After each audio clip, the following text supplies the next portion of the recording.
Yeah. All right. So let's start then. Yes, sir. Yes, sir. Start. Okay.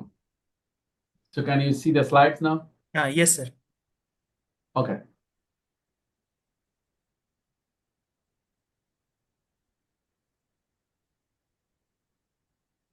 All right. Good evening, everyone. Again, welcome back. Today, I'm going to cover a few topics, basically. First one is grouting, and then the soil anchor, then soil nailing, and then soil, organic soil stabilizations, mostly the peat soil, and then also MSC wall design. So many different topics today. So first thing is, first I'm going to talk about the grouting. So grouting, so here, basically this is another chemical, you can say the chemical admixture. Last class, we discussed about the chemical admixture. So this is a similar type. It's a chemical you are injecting into the ground to the soil to improve the strength of the soil. So for this lecture, so basically I will talk about grouting. There are different types of grouting. What are the different material used for the grouting? What are the different suspension grouts, solution grouts? We'll talk about that. And then how to design the grouting uh, technique, basically. And then what are the different parameters you need to consider? So first thing is grouting is a process, as I mentioned, like where a fluid-like material, either suspension or solution or emulsion form, are injected to the subsurface to the ground to improve their geotechnical properties. It can be for the soil, it can be for the rock also. So the main purpose of the grouting are to decrease the permeability. So permeability need to decrease the water control the water basically. So most of the time in the dam, you can just use a grout curtain. Okay, densification to increase the compressibility of the settlement to mitigate liquefaction, to increase the shear strength, reduce expansion of clay soil, and then filling large voids. So most of the cases, we just if there is a large void, we just fill it with the grout material where they're compensating for the lost ground. Sometimes we have to be careful. Sometimes if you apply too much pressure, the foundation, it will create again damage to the structures. So objective of grouting is densification to prevent or arrest settlement or mitigate liquefaction, as I mentioned. Soil solidification to increase cohesion of the granular soil. So again, what type of soil? So we'll talk about that. What type of different grouting method is suitable for different type of soil. Reduction of permeability and water content, stabilization and reduction of the expansion of clay soil, addition of support of the existing structure. So basically, underpinning or any other structures, basically, you can do. So advantage here in compared to other methods, so no need of removal or replacement. So whatever the soil is there, so just inject some grout and then that will be done. So effective for underpinning, as I mentioned, protecting existing structures, easy to access and operate within constrained space, and then low mobilization cost. So these are the advantage. Limitation of this grouting is the quantity of grout is hard to estimate. We don't know what type of, how much is the hole inside the ground. So that is difficult to estimate. Effectiveness of some application cannot be predicted. So then when the grouting is done, so it is difficult to check. Area of improvement is sometimes uncertain. Grouting may cause ground movement and distress of the existing structure. Suppose you put too much pressure, the grout material can cause a heave and other problems. So, and then also if you're using some chemicals into the ground, so that also contains toxicity and adverse effect to the groundwater or underground environment. And for that, obviously, we need a specialty contractor. So here, as I mentioned, like it is when the foundation constructed below the groundwater table, and in that case, if you use the grout, that will be it can solidifies, and then it will forming an impermeable barrier. Okay, so again, so you see the deeper the foundation, the longer time needed to be constructed, and therefore more benefit gained from the grouting as compared to the dewatering. So when there is a situation So you can use that grouting. When there is a difficulty in access and foundation levels, in that cases, generally for the city area or the tunnel shaft, sewer, or subway construction, there, if you want to control the water, so it is easy to use grout. Okay, and also when the different geometric dimensions, foundation are complicated, so in that case, the grouting is suitable. So what you need to do basically, you take the grout material, mostly cement and water, or maybe different polymers, sometimes the cement and fly ash. So what you mixed it, and then in a mixer, and then agitate it, and then pump through the nozzle and pumped to the particular site. So here you see here that the diameter of the of the pump is around 30 to 50 millimeter diameter. Again, it depends on what type of grouting method you are using. So this is the typical grouting component and setup. You see over here the grout mixer, grout mixer. So basically the grout material and add water or some polymer, and then agitate it, and then grouting pump. You can just inject it to the grout hole. So grout hole. So the thing is, while injecting the grout hole, so while below the ground, you need to apply more pressures, and then when you just the grouting pipe, you need to just lift it up. The pressure should be less. So depending on how much is the overburden pressure. So we will discuss about that also. So basically more pressure, and then slowly, lift it up, and then less pressure.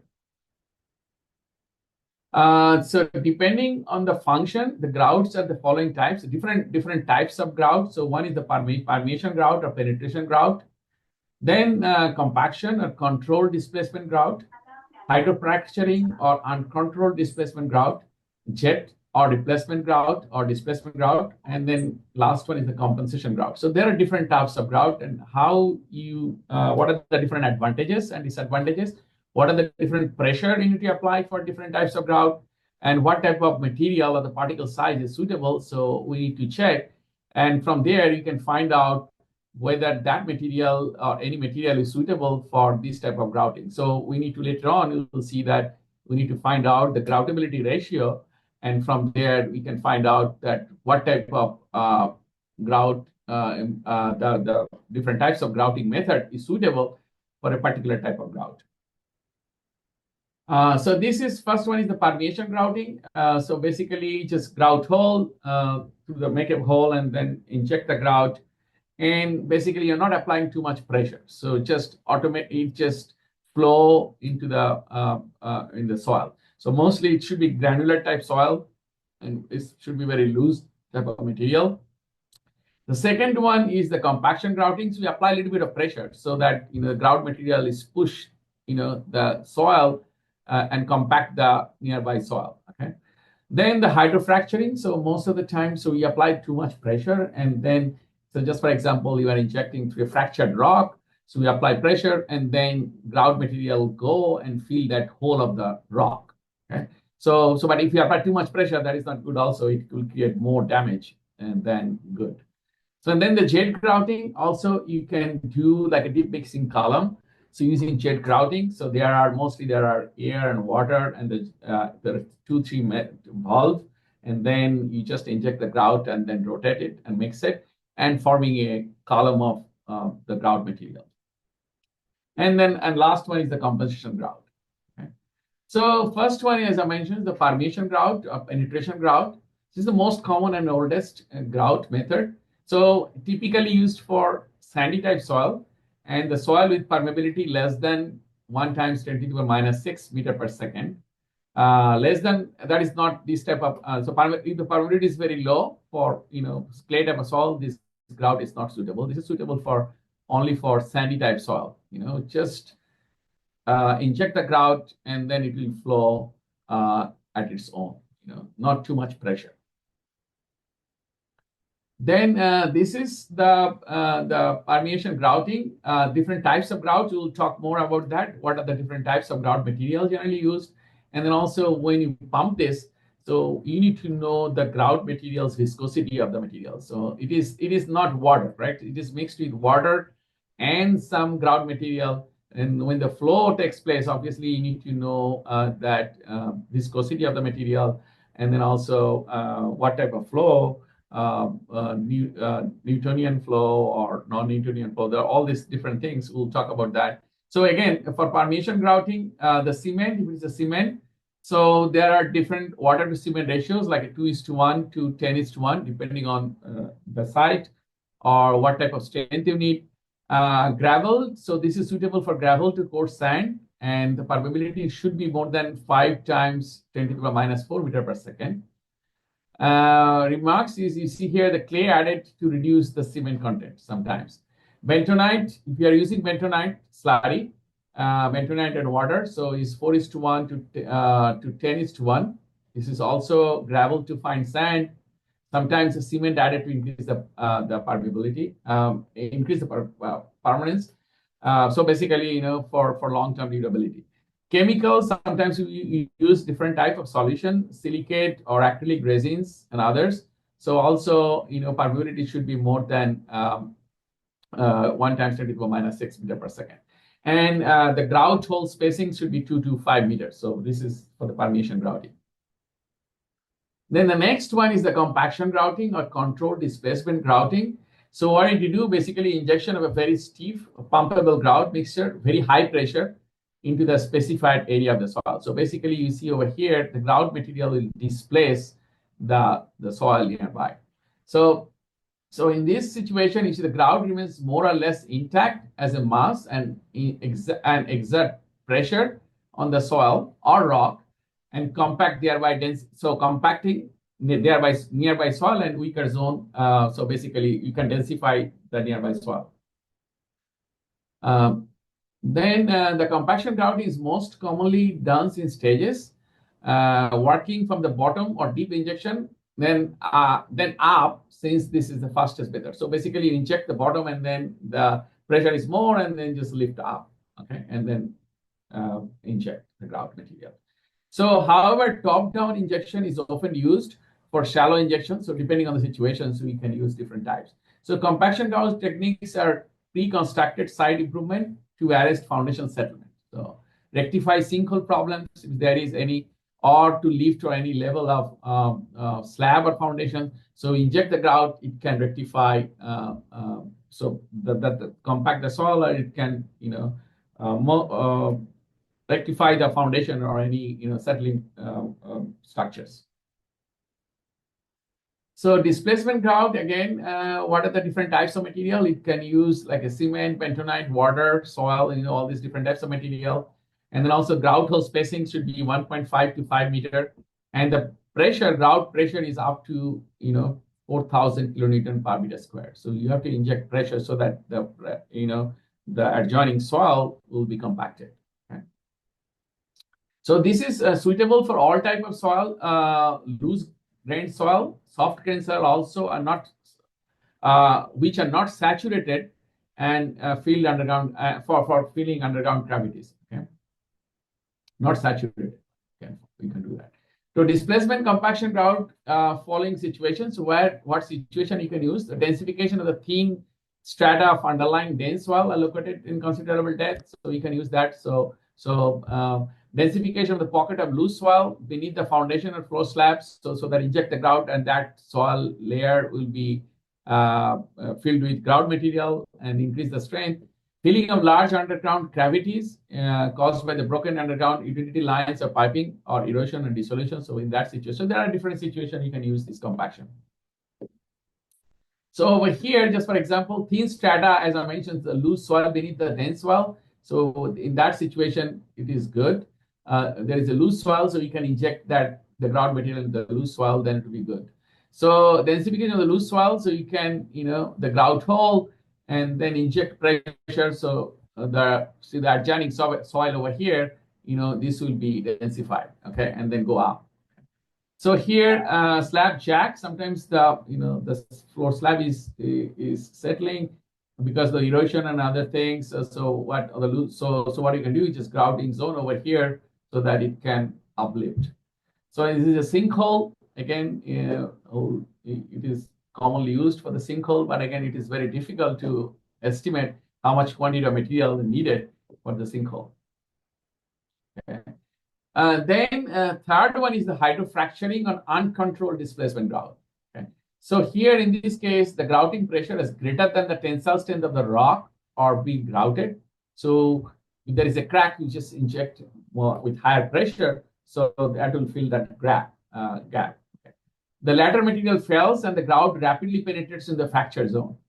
Thus, the lenses of nearby solid grout and projected with the densified region into the in situ soil or dense packed and displaced rock masses. So here you see here the grout pressure as high as 4,000 kilonewton per meter square. Diameter of this hole is 100 millimeter. 100 millimeter. So basically, again, used lean slurry cement, soil, and water injected to the soil with high pressure to fracture the soil, and then fill that with the grout material. Then jet grouting. So jet grouting is introduced in Japan in 1970s. So basically here, this method excavates a cavity by action of the horizontal high pressure air and water jet. And then the grout will also injected over there. And then basically the water to cement ratio over here, 0.5 to 1 to 2 to 1, depending on the need. And then the grout hole spacing is 0.5 to 2 meter. And the grout pressure is really very high over here. You see 30,000 to 60,000 kilonewton per meter square. So, and this can be applied to any type of soil. Okay. So you see the primary use of this apparatus to be underpinning work or cut off wall. It's an environmental application. So type of jet grouting, you can use like a single fluid, you can use double fluid, you can use triple fluid. So single fluid is just only the grout material.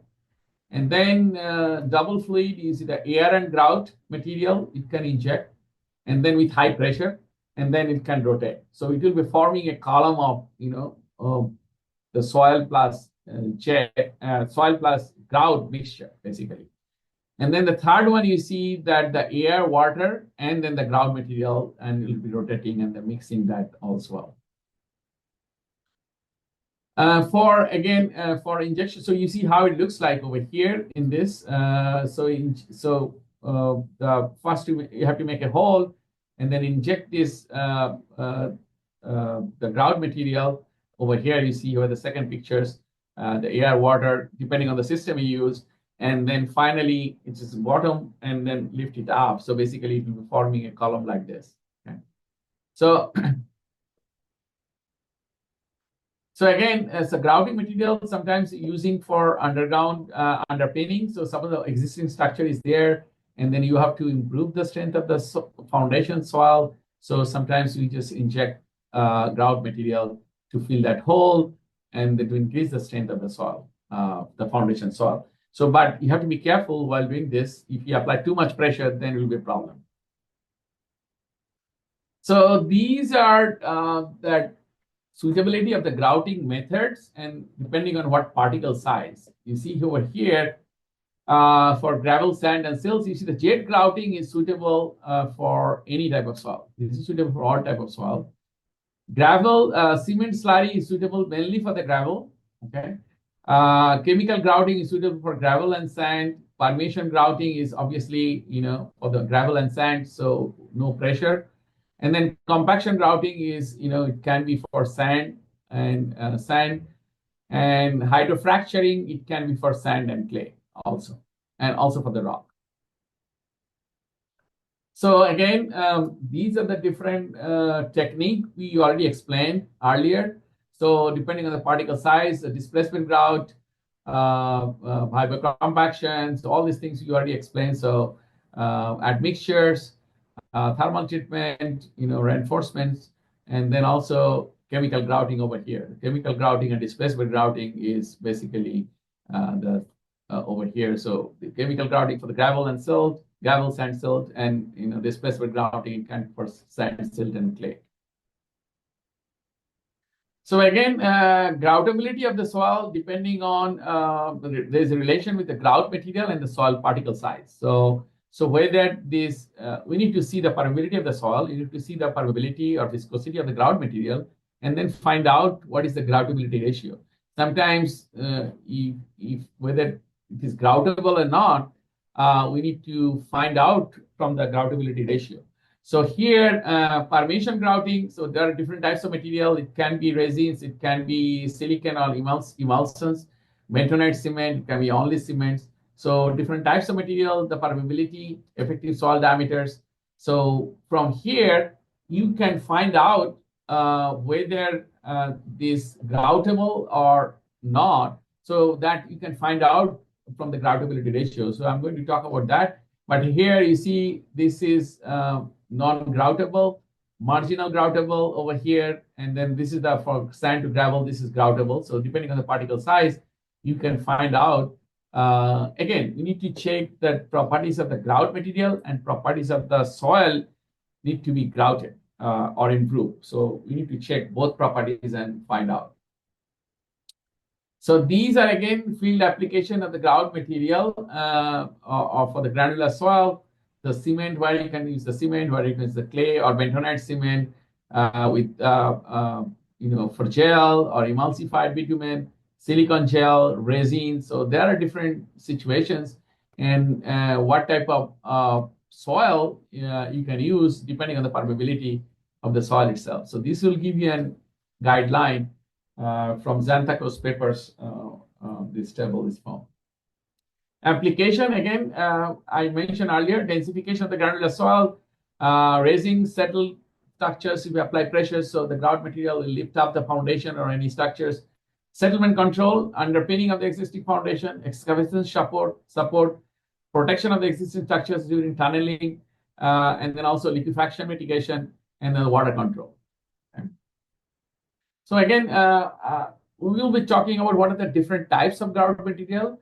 So before that, so again, we need to basic rheology. So basically, as I mentioned, so this is not a just only water. So you are injecting water with cement or some other material.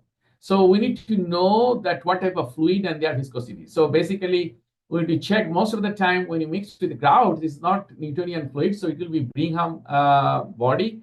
And then we need to check different viscosity with the CR strength. You see the equation over here, tau is equal to C plus sigma tan phi. So basically that's the CR strength, but here in terms of viscosity is, you see the plastic viscosity, how the plasticity of that, then how it will be flowing, and then depending on the velocity, right? So all these things you need to check.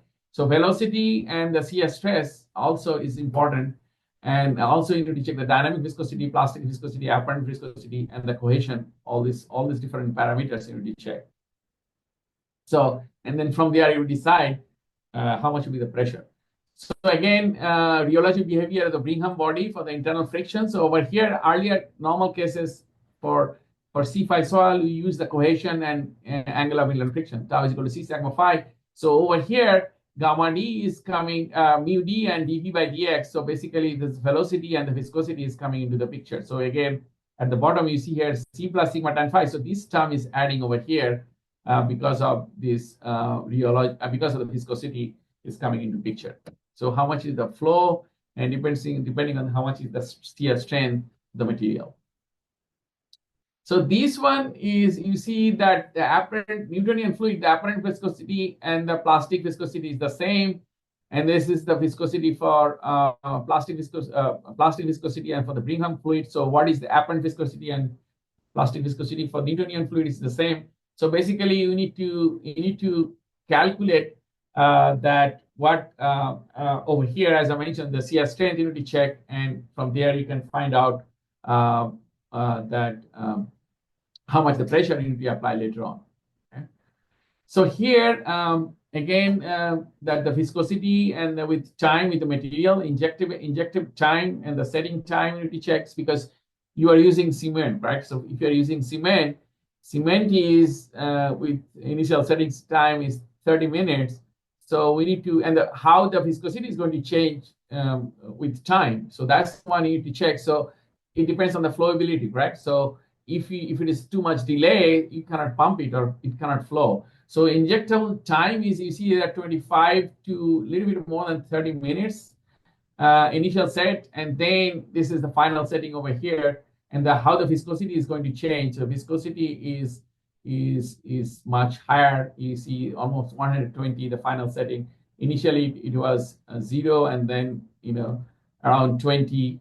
Um, so with time. So this is, you see, the initial viscosity of the grout is low and increases gradually until the initial set time. After initial set time, the viscosity increases exponentially. You see, then it will be very difficult to inject. Injection time should be controlled before the initial setting time. So this will give you a guideline how much will be the timing and what time you need to inject. So depending, again, it depends on the viscosity time graph. So now, what are the different types of grout material? There are two types of grout. One is the suspension grout, and then second one is like a solution grouts. So suspension grouts are made up of solid particles. So basically, the soil, cement, lime, asphalt emulsions carried with water. Okay, so they're carried with water. So when these suspension are injected into the soil, soil for the purpose of permeating voids that form, relation between the grout particles and the soil void must be considered. So we need to consider that for the suspension grout. Solution grout is, there are several types. There may be aqueous solution, there may be colloidal solutions, there may be non-aqueous solutions, there may be emulsion, and it can be combined. So again, so for aqueous solution, it can be silicate derivative, it can be lignosulfate derivative, it can be polyacrylamide. There are different types. Non-synthetic solutions, or synthetic resin and vulcanized oil. So different types of solution grout and suspension grouts are there. And then again, it depends on what type of soil you are going to use it. So grout material, as I mentioned, the selection of the grout material should be considered as mobility, penetrability, cohesion, grit potential, setting time, and solubility. So all these factors you need to check to which material is suitable for a particular site. So there are 4 grout material, as I mentioned, the particulate, colloidal, and pure solution, and other grout materials. This is the material generally used, and you have seen that the solution and suspension grout, so many different types. So here, the grout materials, so particulate grout, colloidal grout, or solution grout. So you have an idea depending on the viscosity, toxicity, the strength, and relative cost. So all these things you need to check, and then you need to select, and then also you need to select what type of material, and then find out what is the groutability ratio, whether this material is suitable, whether it is groutable or not. Okay.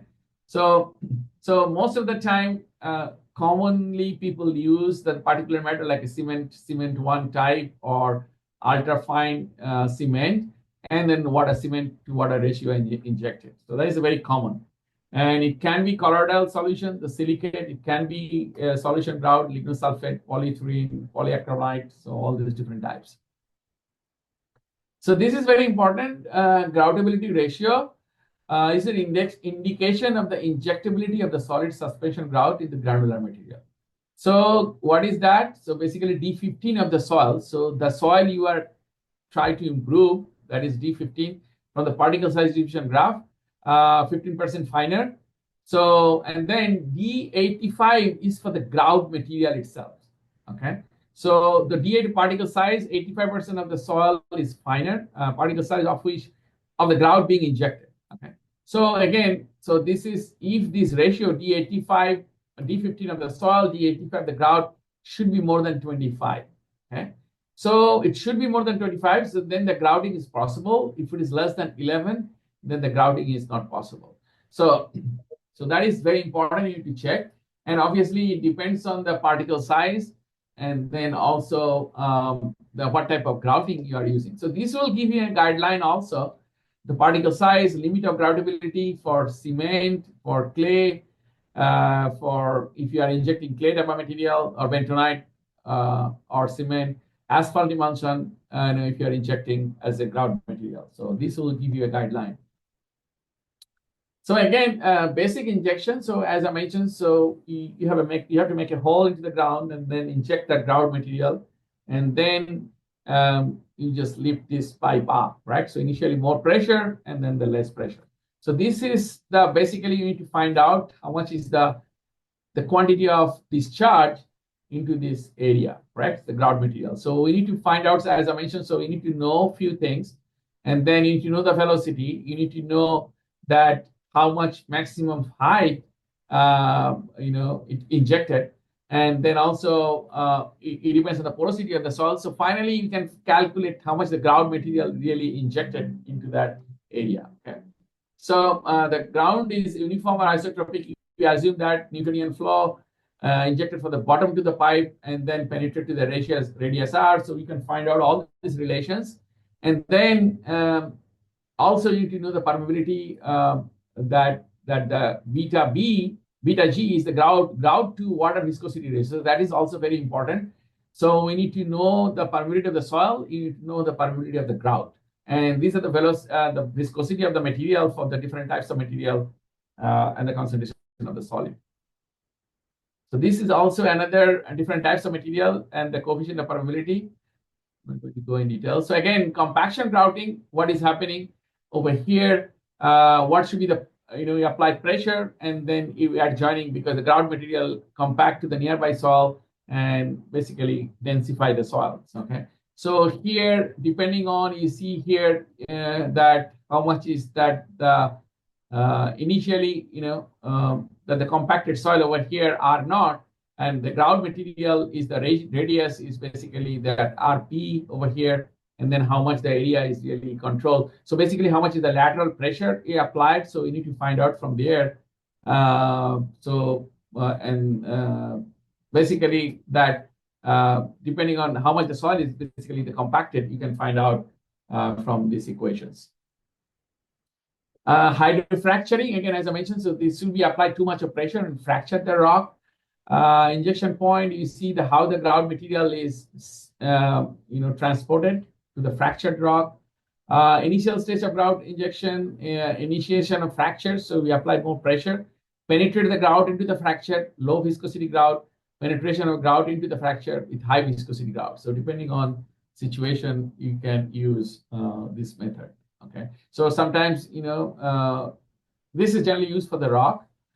Hydrofracturing. So how much is the pressure you need to apply? So this is the, the pressure in the grout. So this is the equation you can use. So you need to know how much is the overburden stress. You need to know how much is the lateral arc pressure, that whatever we studied in soil mechanics, that lateral arc pressure coefficient, that when this that arc pressure at rest or maybe active and passive, in these cases we'll be using that arc pressure at rest. We need to do that. How much is the overburden stress? And you need to know how much is the cohesion and angle of inflection of the soil and also for the grout material. So we can find out how much application of the pressure. So this is important when you apply pressure. And then when you lift up, the pressure should be less. Okay? So that's the one. So you need to know what equation you need to use. So these are the equations generally you use. Jet flow. So again, we have to go much more detail. So basically, as I mentioned, there are three different systems. It can be air, it can be water, it can be air, water, and system, and also the grout together. So how much should be the distance over here, xc over here for the jet? So you can find out from this equation if it is in air, and d naught is the, how much is the diameter. Air and water, so you can find out from what material you are injecting and what system you are using and what pressure you need. So basically all this situation you need to do. So for the jet grouted, so basically this is the core zone you see here, the mixed zone, compressed zone, and the permeated zone, okay, for the sand. So it's very easy. So you can find out. This is for the clay is different. Again, core zone is the center, mixed zone, and the last one is the compressed zone. Because the permeability is so low for clay, so we cannot do that for permeation. So design consideration for grouting, again, we already explained that the groutability ratio. Cement grouting is, again, it should be more than 11. If it is less than, and if it should be more than consistently groutable if it is more than 24. And for the rock, it's different. You need to find out how much is the width of the fissured rock, and then also instead of D85 is D90 of the grout, okay, and 90% finer. So this is for the soil, this is for the rock, the groutability ratio. This is very important whether its grouting is possible or not. For rock, you see it should be groutability in it should be more than 2. It's consistently groutable, and when that groutability ratio is more than 5. For soil, it should be more than 24, and consistently groutable it should be more than 11, and it is consistently groutable is more than 24. So again, this will give you a guideline. I'm not going to go in detail here. There are pressure, as I mentioned. So how much is the pressure you need to while injecting the grout? The pressure is very important. So we need to know how much is the pressure. So these are the pressure required depending on the unit of the grout, unit of the water, height of the grout, the injected point, and height of the groundwater table of the injector. So all these things you need to know. And also the rate of injection grout, all these things you can easily find out from this equation. So again, time to penetrate. Also, there is an equation is given by Raffel and Greenwood. So how much time is required? Again, depending on the viscosity of the material. So you can find out from here how much is the penetration radius and how much will be the flow. Again, you need to minimum pressure or gradient. How much you need to overcome the Brigham fluid to use. So again, you need to find out how much is the hydraulic gradient. It depends on how much is the shear strength, how much is the effective diameter, and unit weight of the grout material. So that is very important. And then also the pore diameter. Also, you need to check how much is the soil permeability, how much is the water viscosity, how much is the porosity of the soil. All these things you need to check. So these are the design parameters you can find out. So this is the soil permeability, depending on soil permeability, how much is the yield strength, how much is the hydraulic gradient. So also there is a guideline for that. How much is the hydraulic gradient to maintain this flow? So this is what I'm talking about, this minimum hydraulic gradient. You need to maintain that I minimum. And then grout pressure, I already mentioned earlier, the grout pressure. So when you inject it below the ground, the pressure should be high. And then also when you lift it up, the grout pipe, so then the pressure should be low. So over here, the grout pressure, you can find out from here, how much is the unit root of the soil, how much is the height, that K0, as I mentioned, this is lateral arc pressure coefficient, and how much is the unit of the angle of infiltration of the soil material. So this is another injection pressure is given by this Chinese ground improvement committee. So they have the how much of the grout pressure should be 100 times alpha times P, where alpha is the surcharge factor, how much the below the ground, and then P is the surface surcharge, and then C is the grout pressures, grout sequence factor, gamma, beta M is grouting method factor, lambda is the soil characteristics factor, and H is the depth of penetration of the injection point for the ground surface. So how much at what depth? So then you can calculate how much is the grout pressure. The earlier equation also the same. You can calculate that how much the pressure should be for the grouting pressure. So this is again volume of the grout with the grouting pressures. So I'm not going to go in detail here. Limited penetration radius, how much is the limited grout head? So all these things you need to know. And then injected volume, how much is the volume of the grout material when you inject it? So you can calculate from this equation. So there is a correlation factor. You can find out all this R. You can find out the grout volume from here, and then length of the grout material. So all these things you can find out from here. How much is the injected grout volume? So and then so how much should be the the grout hole pattern and the spacing? The same thing earlier you mentioned, like for sand drain or any other. So grout also, if a huge area, so how your layout of one pattern. So it can be like this one. So it can be like one grout hole over here, and this another one here, another one. It can be like a triangular. It can be square pattern. So and then you need to grout hole pattern and spacing you can calculate from here also how much should be the the width is basically covered. So using these equations, if you know how much is the radius of that, the grout hole, and how much is the spacing between two, and then you can find out how much is the width is going to cover. So then the grout hole spacing, you have a guideline what type of soil. The soil depth is less than 25 meter. Then the grout hole spacing is 0.8 to 1.3 meter. Sand and gravel is 1 to 2, and for gravel is 2 to 4.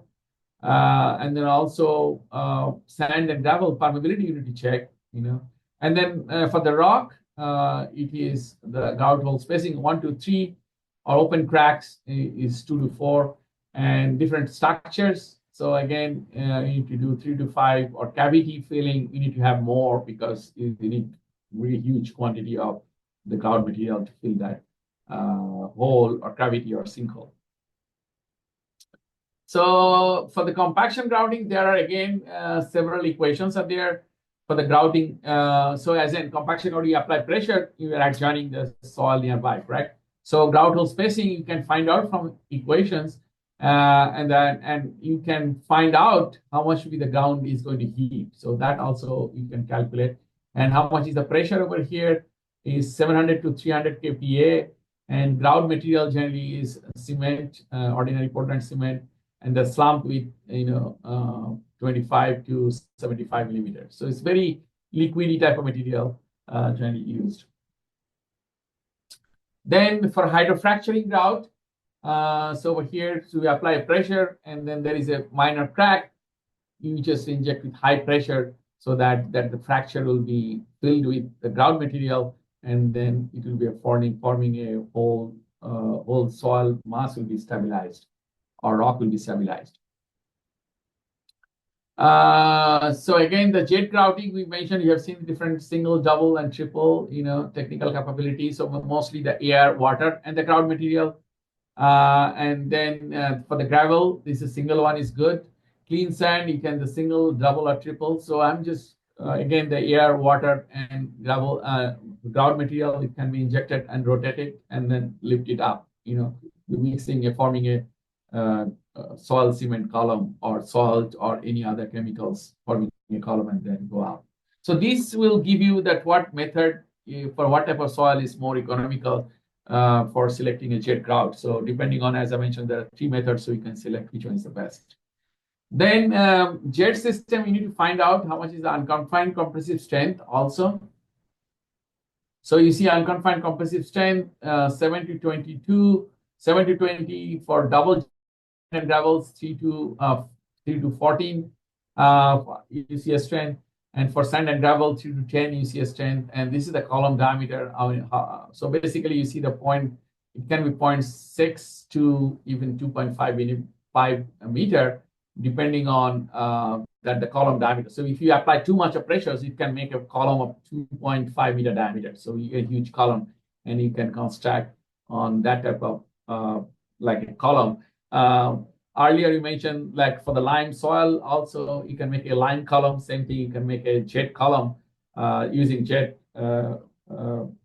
grouting. You can make a stabilized soil column, okay, and then you can use any type of infrastructure, embankment, or foundation on top of that. Flow rate and of withdrawal and the column diameter. So these are typically in medium dense sand, and typically for the loose clay. So how much should be the column diameter? How much is the rate of withdrawal? So this will give you a little bit of guideline. And the quality control here, following steps. So obviously, when the grouting is done, how you're going to check that? Okay? So evaluate the grouting record, including the grout volume, injection pressure, rate of injection, time of injection. So all these things will be checked. Inspect the integrity of the uniformity of the grouted column or well. Verify the dimension of the grouted column or well, and evaluate the strength of the grouted column. So that is important. How much is the strength of the grouted column? So all these things will be checked. So how are we going to check? So obviously, you need to go to the site and take a core sample of the grouted column or wall to verify how much is the strength. And you can do SPT test, the standard penetration test, or you can do the cone penetration test. to find out and how much is the strength gain because of this grout. And then also the single column or composite foundation loading test. So just for example, the plate load test type of stuff, you can do similar way, like a same thing for the pile load test. Same thing also you can do for the stabilized uh, uh, the column, a stabilized column using grouting, and then you can apply load on the top of that and see how much the load it can take. And then cross-hole seismic geophysics. So you can use that also to find out the quality. So these are the different,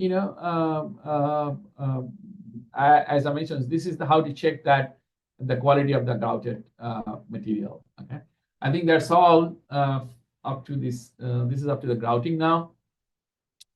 So any questions? So I need to. So there are a lot of references here, so you can see that where from I have taken this all the material, and so idea is overall summary is basically there are different types of grouting available, and you need to see depending on the particle size, and then also you need to see that the viscosity of the material, not Newtonian flow and Bingham flow. So most of the cases, Bingham flow and the viscosity, apparent viscosity, plastic viscosity, all these different viscosity you need to check. And then depending on the suspension grout or solution grouts, so you need to use what type of grout material and then also particle size. So mostly jet grouting is suitable for all particle size range. And then also for formation grouting suitable for gravel and sand. Compaction grouting, you are applying pressure, so you can use for silt and clay or silt and gravel also. Silt and sand mostly. So you can do that. All right, so I'll stop here now. And,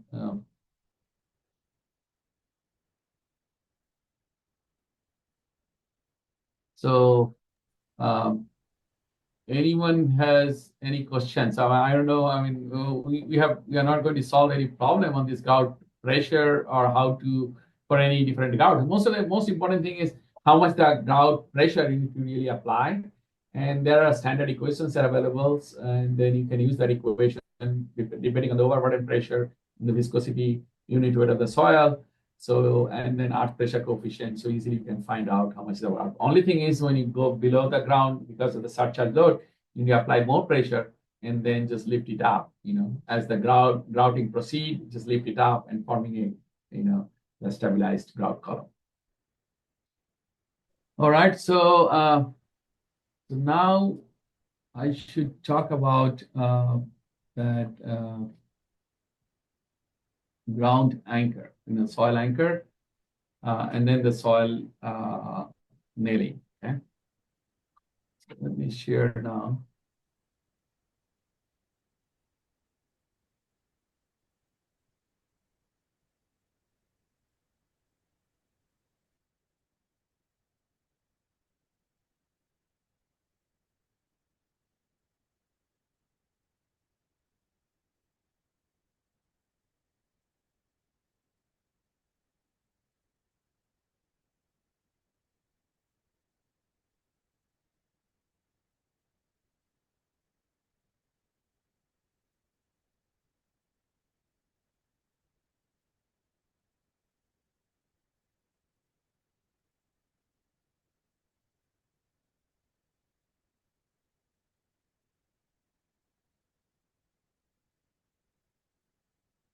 So can you see my screen now?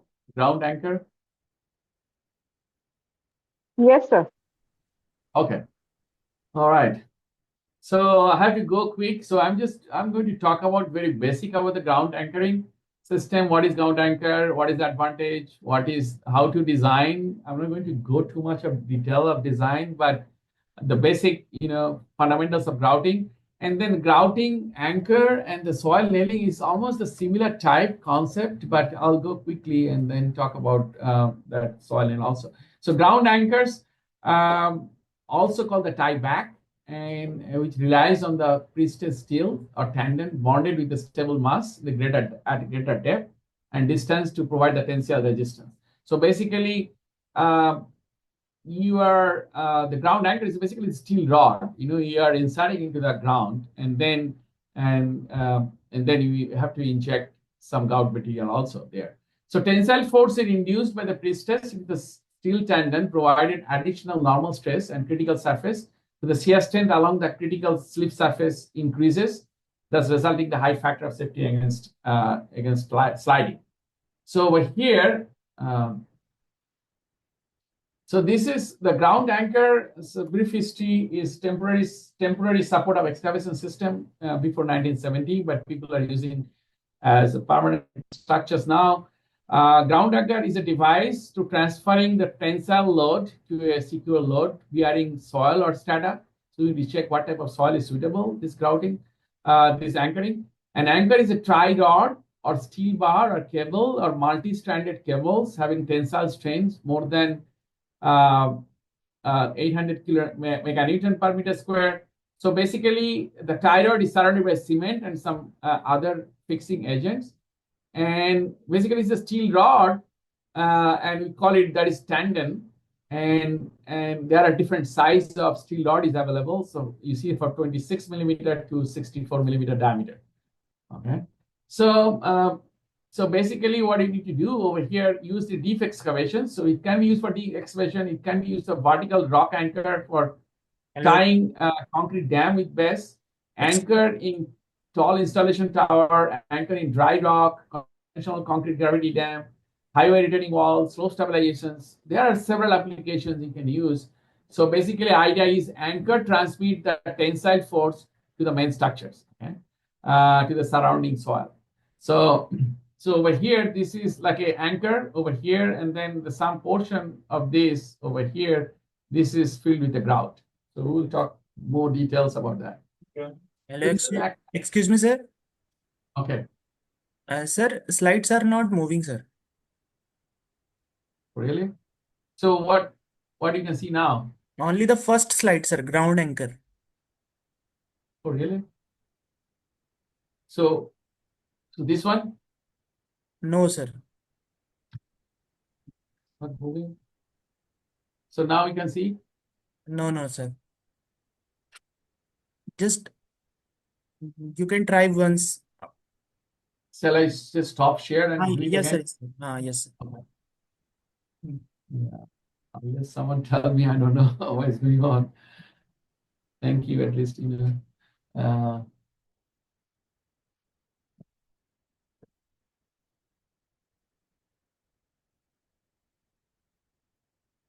Can you see now? Yes, sir. Right now it's slide number 3. It's 2. So first one, you just see only one. The first slides you have seen, correct? Or yes, sir. Yes, sir. this one you have seen earlier, or no, sir. First one was on the screen. so only this one? Yes, only sir. this one? Yes, sir. Oh, okay. Yes, sir. Only this one was there. Oh, okay. Yeah, sorry about that, So then I'm just talking myself. So again, the ground anchor is generally, as I mentioned, it started temporary excavation in 1970s. So basically, what you need to do, anchor using a steel rod, basically, and then secure the load, transfer the tensile load to the surrounding soil, basically, or rock.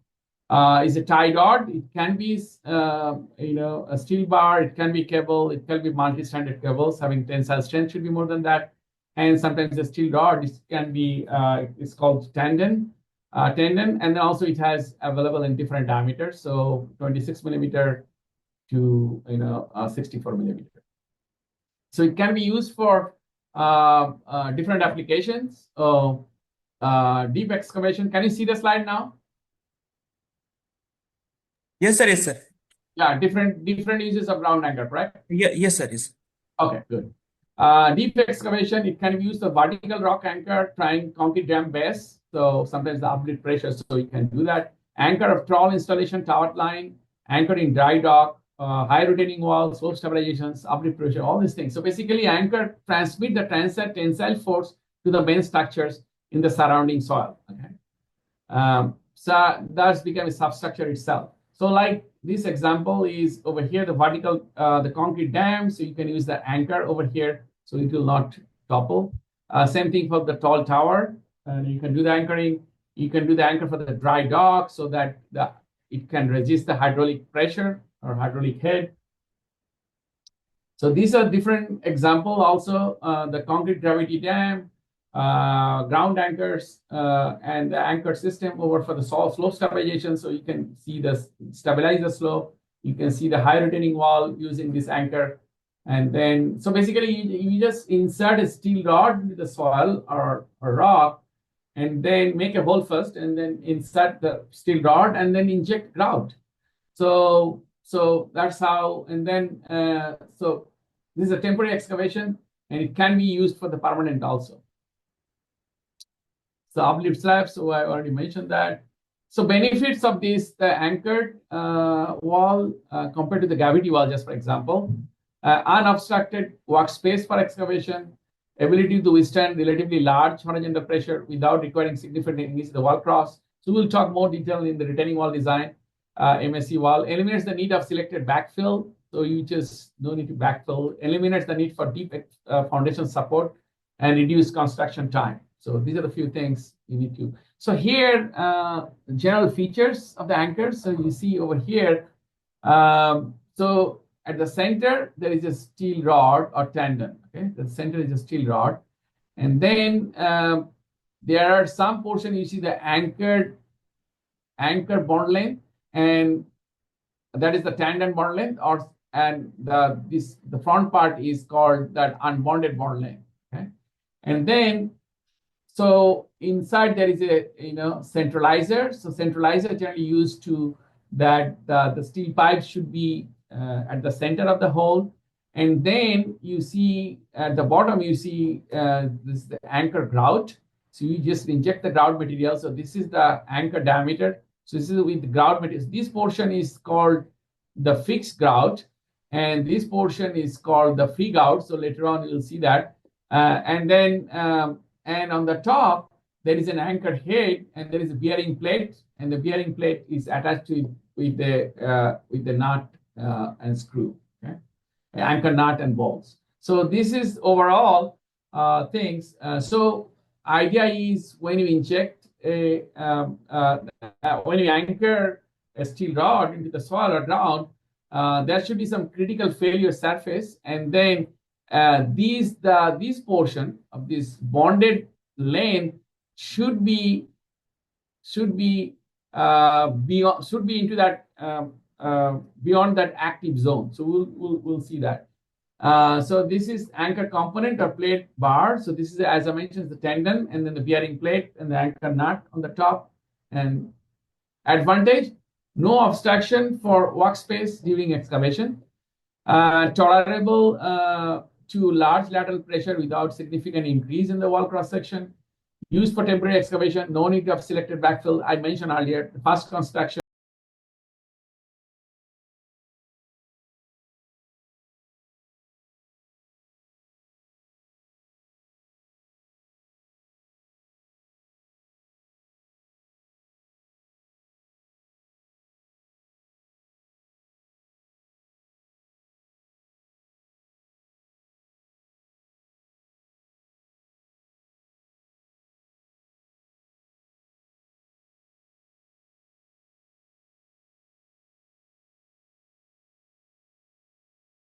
Then it can hold, for the bond stress should be quite good so that it can hold. Otherwise, that will come out, the steel rod, because of the tensile failure and the bond stress. So we'll talk about that.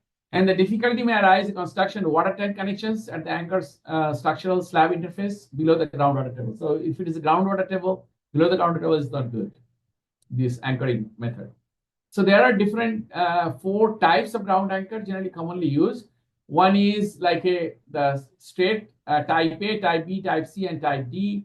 Type A is the straight shaft gravity grouted.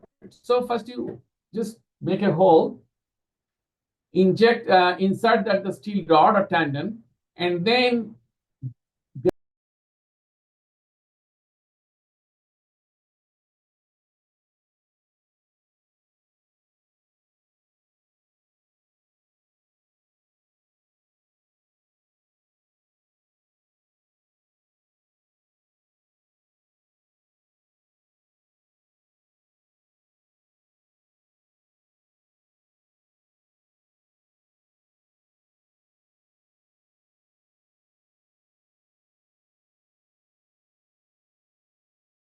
one grouting over there.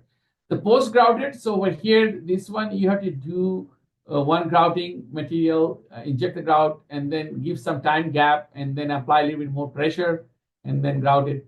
So then you will get this type of post-grouted anchor. And then also the under-reamed one. You see there is a groove over here. So there is a special type of material. You can make a hole like that.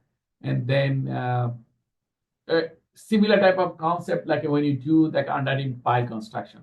So there is a system, you can just press it. It can go on the side and then make a hole, and then it can squeeze into the original hole. So that's why this under-ream situation, and apply more pressure over there. The grout material go into that.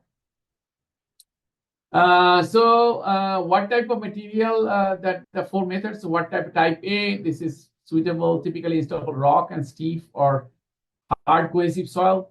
Type B, coarse grain soil or weak fissured rock can be used, and also for the fine grained cohesive soil.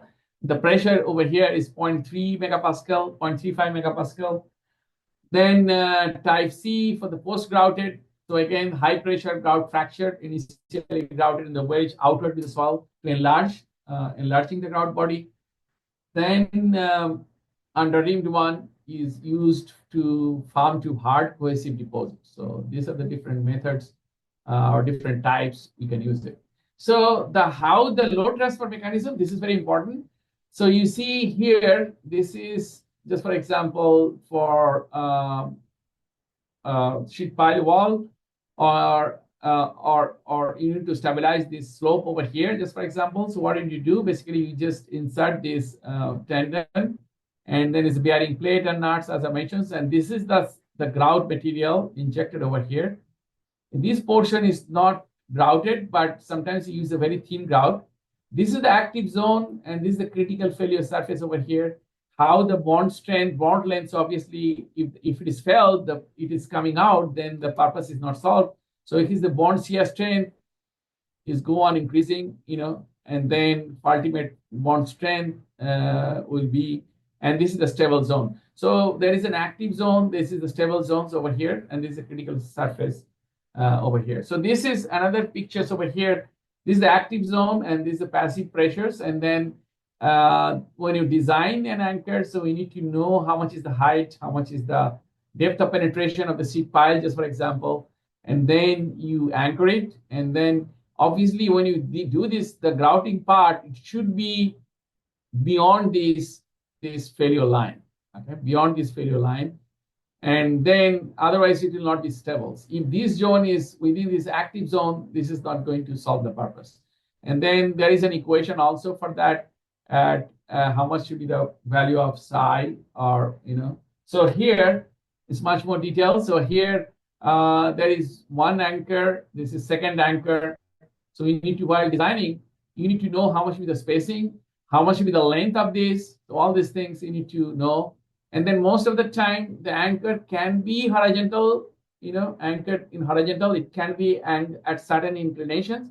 So certain inclination is most common. And then also these will give you a design guidelines. If it is H, you see the minimum unbonded length is 3 meter bar, or 4.5 meter of strand. So that is, so over here, if it is the ground level is here, so it should be at least 4.5 meter over here, like that. And this xi over here, you can 1.5 meter minimum, or 1.5 meter, or 0.2 times the height of this, sheet pile up to the penetration depth, up to what portion of the sheet pile is inserted into the ground. So you need to check that all these different parameters while designing this. Okay. So as I mentioned, it can be horizontal, it can be inclined certain angle, and then you need to know how much is the horizontal spacing, how much is the vertical spacing. All these different parameters you need to know. And again, how to design it. So you need to know how much the pressure distribution is coming, and then depending on the soil type, it can be whether it is single anchor or double anchor. The pressure distribution of the soil, it can be trapezium, it can be rectangle, it can be triangular. So all these different things will come into pictures depending on the soil type and how much of the lateral pressure is acting on this ship pile wall. So you see over here grout anchor and the stability. So over here, the active zone, and this is the minimum distance from the wall to stand the anchor bond length. So this is very important. And then the active zone over here and this is the deepest envelope, deepest point of potential failure mechanism, which requires some anchor force to stabilize. Okay. So basically, the bonding length should be beyond that failure length. So that's one you need to remember. So again, main anchor is divided into two. One is the fixed length and the free length. So this is the fixed length over here. This is the primary grout is there. And free length was the secondary grout. And the tendon is the steel rod that is at the center of this hole. And that is taking the tensile strength. Okay. Because the soil cannot take the tension. That's the reason we are using steel to take the tensile force. It can be vertical anchor. So again, the free anchor, fixed anchor, primary grout, secondary grout, and the tensile force. And there's a slab, means there's a plate and the bearing plate and the nuts. Okay. So the bottom place, the lower place is the bottom or lower part of the anchor over which the tensile force is transmitted to the surrounding soil is the fixed length or bond length. That is the most important. Okay. Fixed length generally is used a thick grout material, and the free length used like a thin grout material, or you can say secondary grout. So again, I'm not going to go in detail. So again, like as you mentioned, the permeation grout, the pressure grout, all these different types of material. Also A, B, C, D, we mentioned the same thing, what is going to happen over here in anchor. I'm not going to go in detail here. Unbounded length. So how to installation of the ground anchor? So first you make a hole. It's very simple. First you make a hole, drill hole. And then hole can be either vertical or inclined, okay? And most of the time is inclined. And then, and depending on the soil, it can be with casing or without casing. And then the anchor tandem is inserted centrally at the hole, and then use the centralizer so that the steel rod should be at the center. And then inject the grout. The grout generally use cement is pumped into the space between the tendon and the hole with the predetermined grout pressure. Pressure may vary the primary grout and secondary grout. Primary grout pressure should be more. Secondary grout pressure is less on the fixed one, and then free part. And if the casing pipe is used for drill shop, it should be withdrawn before grouting. Obviously, if you are using casing for making a hole, it should not collapse, right? So when you inject the grout, obviously you need to take out the casing, okay? And the grout is finally allowed to cure because the cement you need setting time, so 3 to 7 days. And then when the grouting is done, they need to do the test. So that's the reason reaction jacking or locking system called the anchor head to install anchor at the ground surface on the structural surface, on the top surface. And then tensile strength is applied to anchor by hydraulic jack. And then these values varies from 1.25 to 2 times the design load. Okay. So that, and then when the load is applied to the anchor, the lock-off system is engaged and the applied tension from the jack is released. So this is how the construction process. So design of Conquer soil anchor. It's a type of anchor system we mentioned, type of soil type, and type of soil pressure. So all these things, type of the grout, and grout pressure. So these are the different types, ultimate load capacity, and how much is the fixed length. That is the most important length is important. And that is the tensile strength is distributed basically in the fixed strength of the grout material of this anchor, that area. So this will give you a guideline of ultimate load bearing capacity and the fixed length. How much is the fixed length depending on what type of soil, whether it's sandy soil, sandy gravel soil, or medium and coarse gravel, medium to coarse sand, or fine to medium sand. So depending on that, you can easily find out how much is the ultimate capacity. So as I mentioned, over here is the steel rod. This is the anchor. So how much should be the diameter of the grout hole, or then that how much should be the spacing from the ground level, at least 4.5 meter. And then also how much will be the spacing between these two, that is also important. And then also that the grout length, the fixed length should be at least 3 meter minimum so that it can transmit the whole tensile load to the surrounding soil. So this will give you a guideline. So now the thing is, how much is the width of the anchor? So this is the width of the anchor B, correct? Width of the anchor or width of diameter of the hole, basically, width of the anchor. So how to find out the width of the anchor? So this is how much is the volume of the grout and how much is the actual bond length or fixed length. So you know that how much is the fixed length and then the free length, right? Fixed length and the free length, right? So primary grout and the secondary grout. So you can find out how much is the width of the anchor using how much is the volume is of the grout divided by square root of that divided by 0.78 times L0, where the actual bond length or actual bond length is L0. So here you can find out if you know that the load carrying capacity QU, and if you know that the anchor capacity withstand, how much is the initial pressure, so you can find out the factor of safety from there. So you can calculate how much is the allowable load, so how much is the ultimate load divided by factor of safety. So now this is the how you can find out this PU, the ultimate load over here, this PU anchor load capacity. So you can find out that L0 tan phi times B times naught. So easily you can calculate where P naught is the vertical overburden stress, and it should be at least the factor should be at least the Q ultimate should be 1.5 times L0 tan phi times B times P naught. So easily you can calculate how much is the ultimate load.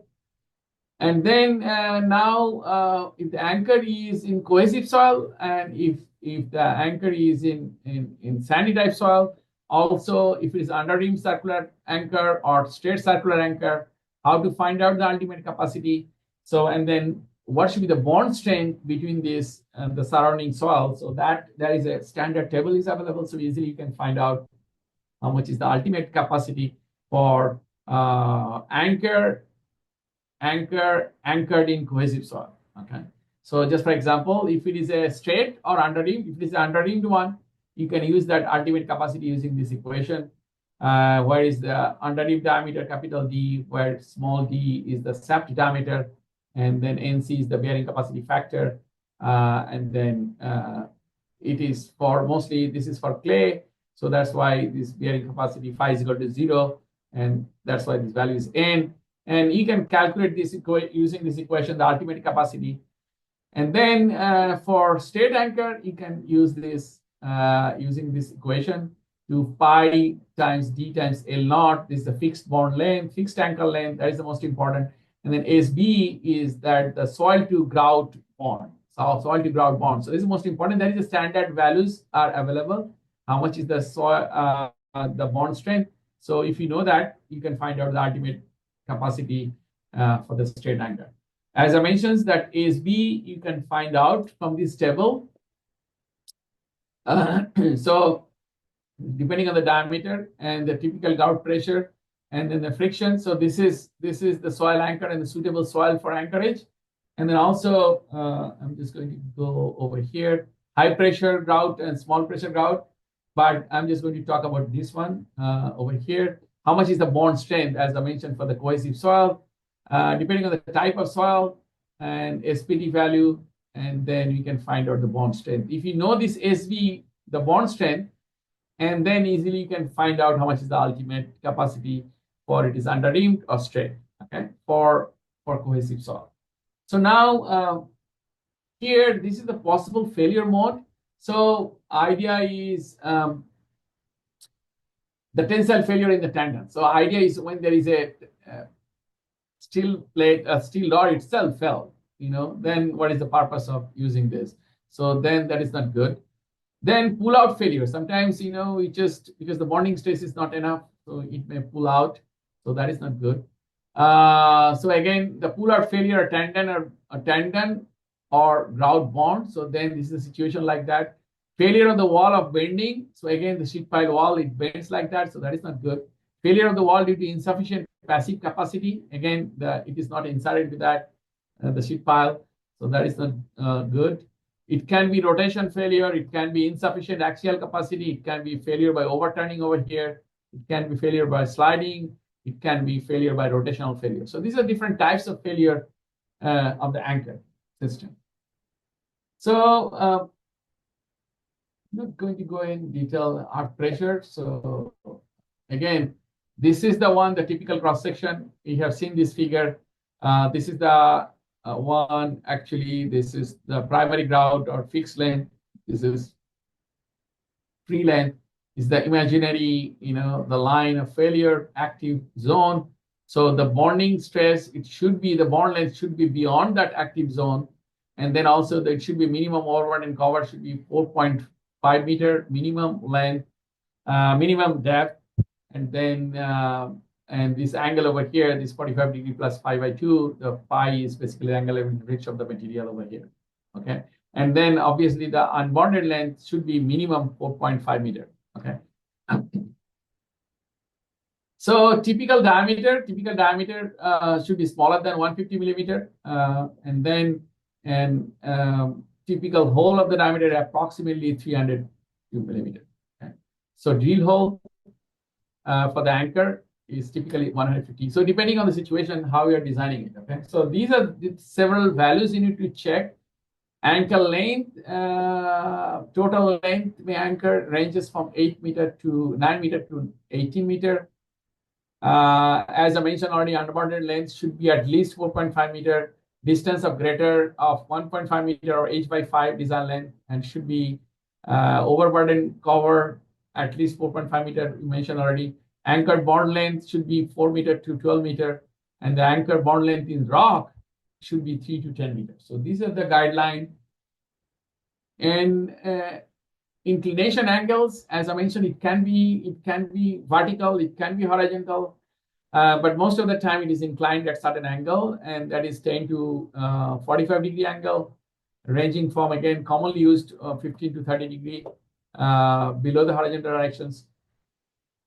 Horizontal spacing, again, while you're designing it, you need to assume some spacing, and then you can design your anchor. So we need to do the horizontal spacing, also do the vertical spacing. So horizontal spacing should be 1.5 meter, the minimum, and the typical design load should be, again, 260 to 1,600, 1,160 kilonewton. So again, what type of soil? I'm not going to go in detail about arc pressure for different ground anchors. So whether it is single anchor, with multiple anchor, how to find out the pressure, again, using these lateral arc pressure theories. And there are different equations. We can use wall with one level of ground anchor, wall with multiple level of ground anchor, how much will be the pressure distribution.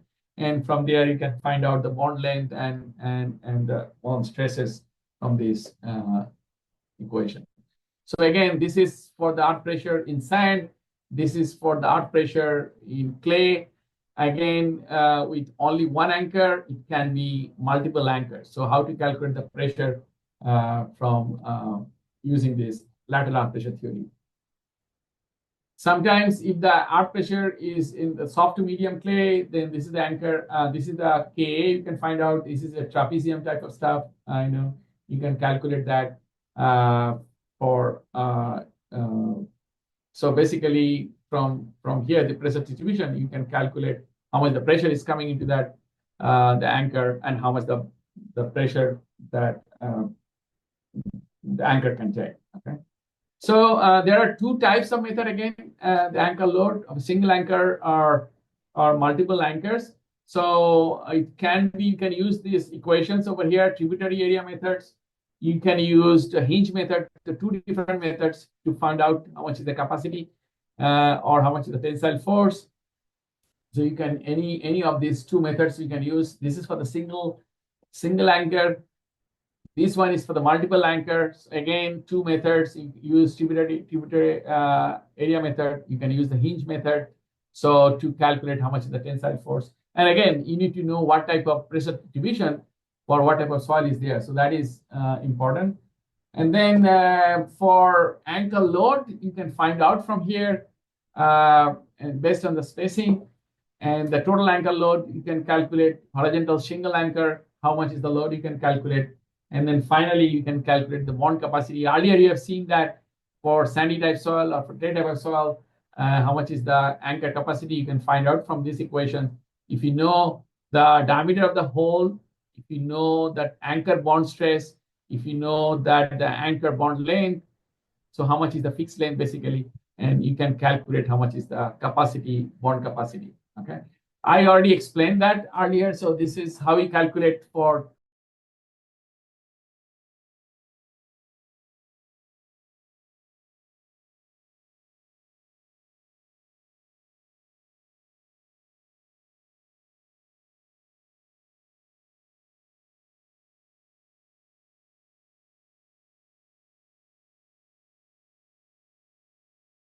less soil or sandy type soil, how much is the ultimate bond strength. Okay, as I mentioned, this is not suitable for really loose soil, or if the soil is pure clay or water table is very high, so you can't use this method for anchor. So again, if it is a rock, then it's a different ultimate bond strength you can find out from here. For obviously the granite type of rock, granite or basalt or dolomite, the bond strength is more. And then obviously whether sandstone and soft shells, the bond strength is less. So basically, the anchor is anchored into that what type of soil? Is it this rock or soil? So obviously, if there's an ultimate bond strength is more there, that type of rock is there, right? Or the good soil is there. So I'm not going to go over here tensile strength, blister stress. I'm not going to.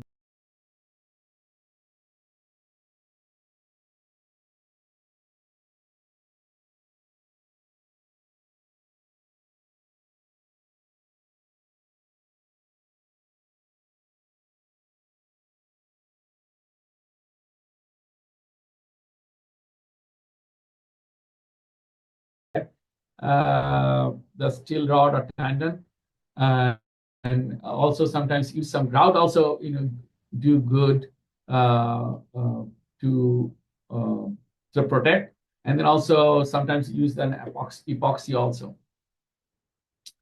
Facing wall, I'm not going to go here. So basically, you see here, while designing this, you need to find out all this imaginary plane. And then finally, aim is find out the factor of safety depending on this failure plane. And then you see this case A over here. I mean, that is not good because it should be beyond this failure length. So that is not good. And then case B is okay, still not okay. It should be that the fixed length should be beyond that failure line. Okay, so we have to do a few trial and error to find out. Okay, and then the base stability, the bearing capacity failure due to the base excavation should be performed, and the same approach of the presented.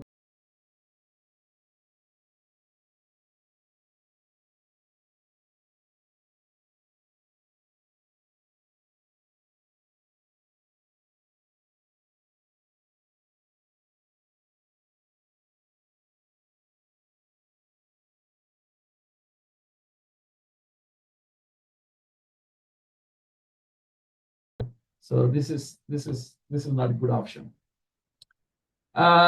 Maintaining the wall movement, again, you need to check that. So I'm just going to go over here. The settlement of the depth of excavation and the distance from the excavation, for what type of soil it is there. So you can check that how much is the depth of excavation and how much is the settlement. So you can find out from this graph.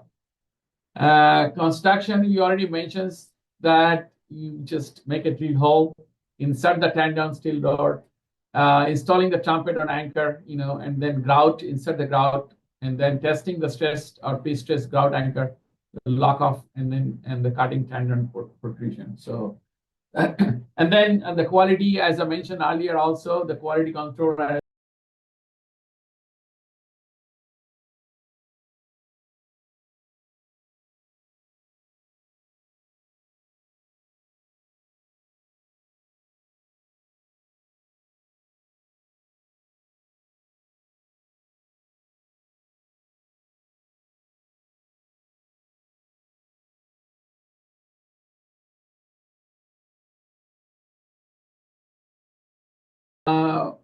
recording during grouting. So also you need to check the type of mixer used, water to cement ratio, type of additives you are using. If you are injecting, so maybe you need to use some retarder so that it will not settle quickly, and also check the viscosity. Grout pressure is important. Type of cement is important. Strength of samples. Sample test, strength test of sample you need to do, and then also the volume of first and second stage grout. So again, into that, the volume of grout, you mentioned that how to calculate if you know the width of the hole, and then also the first part is the free length, so you can also calculate how much is the volume of that grout in that stage. Okay, so typically grout should require the strength is 20 to 30 megapascal in 7 to 10 days. Okay, and then load testing test. So test load.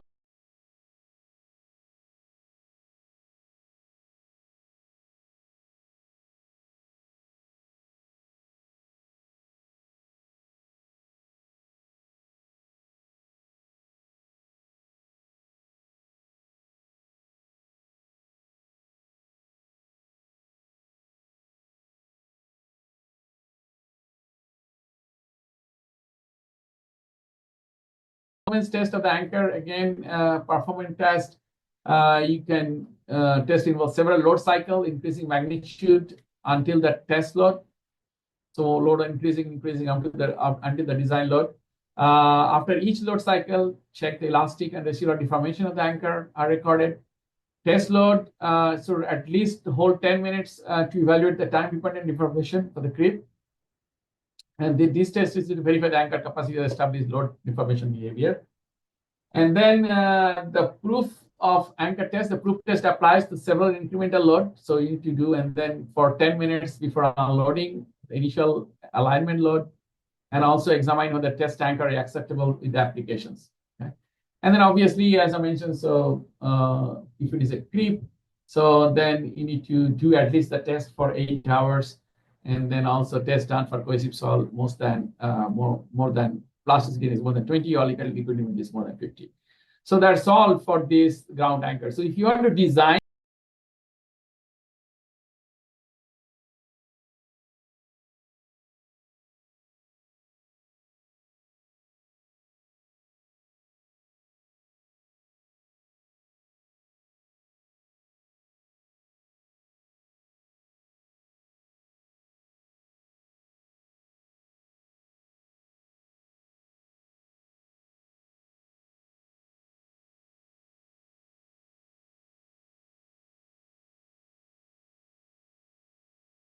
you need to do the different tests.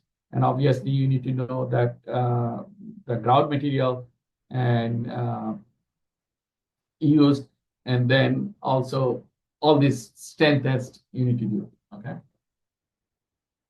I think that's all for this, the ground anchor.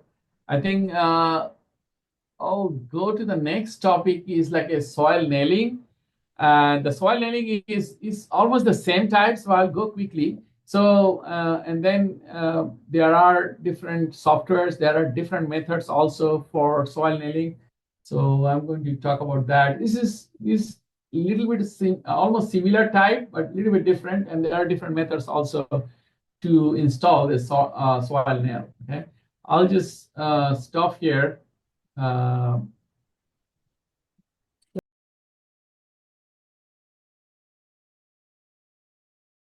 How to predict life of soil nailing?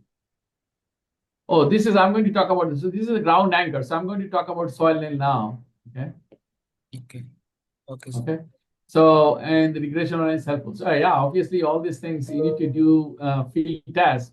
And if you're doing trial test and soil nailing, so you can find out also from there. So now I have, how much time I have now for this? Sir, right now it's 8 o'clock, right? 8:03. Yes, sir. So we So can take now 10 to 15 minutes break, sir. After that, so now 15 minutes break now?